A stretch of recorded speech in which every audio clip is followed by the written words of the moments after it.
Hello বন্ধুরা, সবাইকে স্বাগতম আজকের একটি নতুন ব্লগে।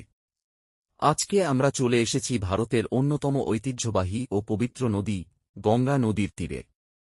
নদীর এই বিশালতা আর শান্ত হাওয়া মনকে এক নিমেষে ভালো করে দেয়। গঙ্গা শুধু একটি নদীই নয়, কোটি কোটি মানুষের জীবন, সংস্কৃতি আর বিশ্বাসের সাথে জড়িয়ে থাকা এক অকৃত্রিম ধারা। হিমালয়ের গঙ্গোত্রী হিমবাহ থেকে শুরু করে হাজার হাজার কিলোমিটার পথ পেরিয়ে এই নদী অবশেষে বঙ্গোপসাগরে গিয়ে মিলেছে।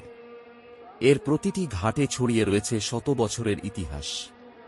নদীর বুকে নৌকায় চেপে ভেসে চলার অনুভূতি সত্যি অসাধারণ। চারপাশে শান্ত পরিবেশ, হালকা বাতাস আর নদীর ওপর ভেসে চলা পাখিদের দৃশ্য, সবকিছু মিলিয়ে মনে হয় সময় যেন এখানেই থমকে গেছে। শহরের কোলাহল থেকে দূরে এমন একটি মুহূর্ত মানসিক প্রশান্তি এনে দেয়। প্রকৃতির এই অপরূপ সৌন্দর্য আমাদের মনকে এক অদ্ভুত আনন্দে ভরিয়ে তোলে। আজকের এই ছোট্ট ভিডিওটি আপনাদের কেমন লাগলো অবশ্যই কমেন্ট করে জানাবেন। ভালো লাগলে লাইক ও শেয়ার করতে ভুলবেন না। দেখা হবে নতুন কোনো ব্লগে, ততক্ষণে সবাই ভালো থাকুন। ধন্যবাদ।